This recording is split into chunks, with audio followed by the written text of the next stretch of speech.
写了这首《阿嬷的话》，也就是因为在这个96年的时候呢，因为他的身体呢，也比较状况不是很好。最后我是到了亚特兰大去参加比赛，去参加柔道比赛。那最后呢，在比赛完的当天，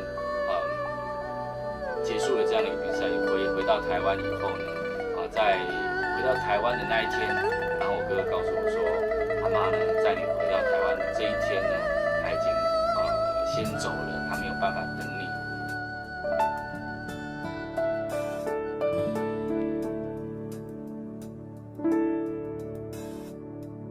伫细汉的时阵，阮阿嬷对我上好，甲上好的物件拢会留予我。伊嘛定定带我去幼稚园看人咧佚佗，看人咧办公会啊，看人咧美小做。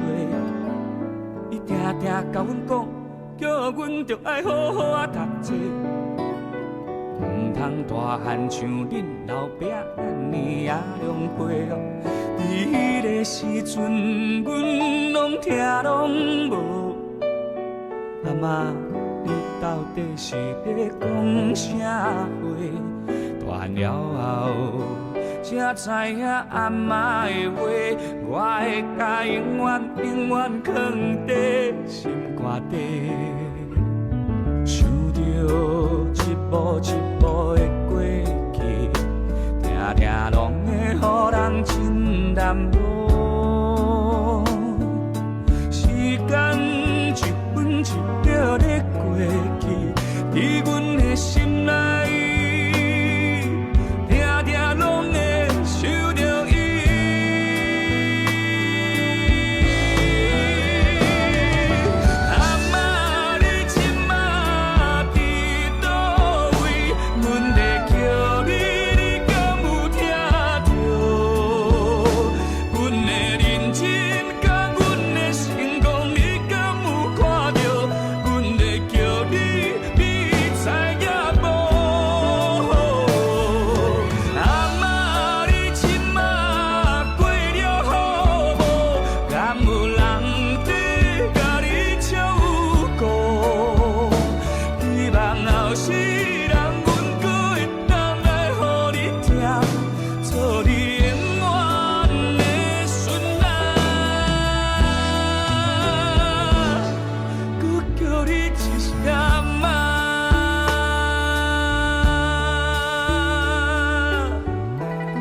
阿嬷呢，就是常常会带我到很多地方去。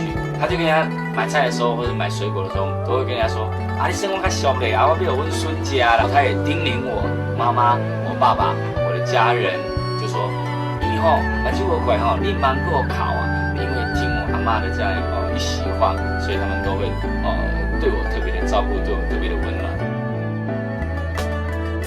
想着一步一步的过去，定定拢会予人真难忘。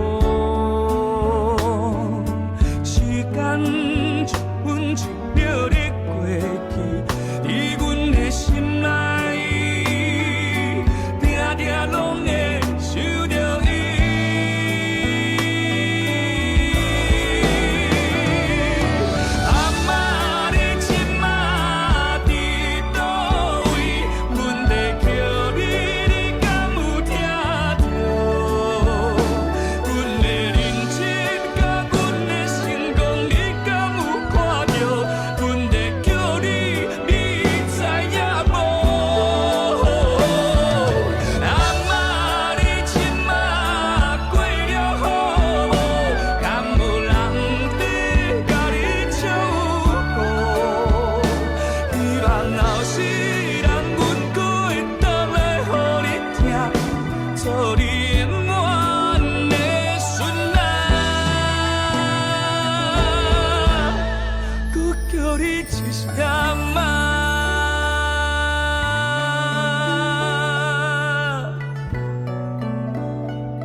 每一次的就有这样的一些不同的这种回忆，不同的过程，让我觉得说，我阿嬷对我从小到大是非常照顾的，所以呢，在那边呢要跟我阿嬷说谢谢啊，有机会呢，下一辈子我嘛是你的孙啊。